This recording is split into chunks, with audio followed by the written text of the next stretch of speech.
څوک چې په خپله خاوره ننګ نه کوي څه به کوي؟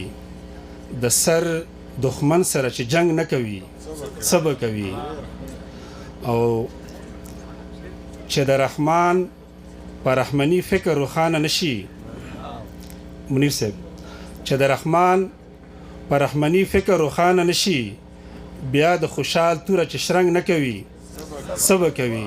او رګزو چې کوم لوکل ګورنمنت انتظامیه د اډمنسټریشن د هغوی په تعاون سره د مشاعره وشوه او د مشاعرې د یوې ټولنې په پرمختګ کې ډېر اهم کردار ادا کوي. نو دغسې د پروګرامونه چې کوم کېږي، مشاعرې کېږي، نو دا ډېر ضروري وي. نو دې حوالې سره موږ شاعران د سیارې نارت او د رګزو د کوم انتظامیه د دې شکریه ادا کوو چې شاعرانو ته یې دا موقع برابره کړه چې هغه خپل عوام ته خپل یو پیغام ورسوي چې کوم دیو د خپلو وینو په ذریعه سره، خپل سوچ په ذریعه سره د په شعر په ژبه باندې عوام ته وړاندې کول غواړي. د ورځې به په لس وارې مندر ته تله راتله، اندوې مې د زړه په سر کې لاره کړې وه. د ورځې به په لس وارې مندر ته تله راتله، هندوې مې د زړه په سر کې لاره کړې وه. که نور څوک مې خبر د زندګۍ د حاله نه وو، نو تا ته خو مې ټوله قصه یاره کړې وه. که نور څوک مې خبر د زندګۍ د حاله نه وو، نو تا ته خو مې ټوله قصه یاره کړې وه. د مرګ په دړکو به څو کسانو یرولم، ګیله مې په یو شعر کې له سرکاره کړې وه.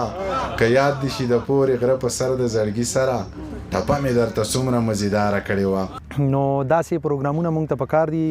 مونږ بل غوښتنه هم کوو د محکمو نه چې داسې ادبي بنډارونه، پروګرامونه دي دلته مونږ ته جوړوي.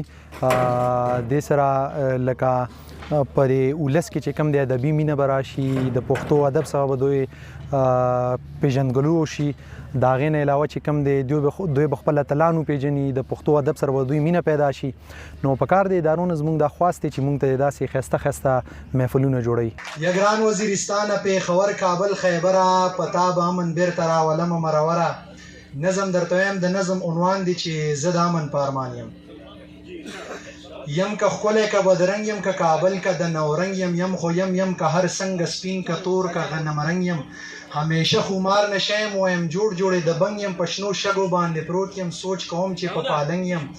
د ظالم سړي دښمن یم، د مظلوم سړي په څنګ یم. نم ناموس مې غیرتي دی، د بابا د تورې شړنګ یم. ټول مې سوري له راغونډ دي، د چینار په شانې دنګ یم. دا مې څوک وژني جانانه، دا زه چا سره په جنګ یم. دا مې څوک وژني جانانه، دا زه چا سره په جنګ یم. ننني دور ظلمونو نه په خوب کې هم زه تنګ یم. دا مې حال د خوږ وطن دی، زه ساده پښتون ملنګ یم.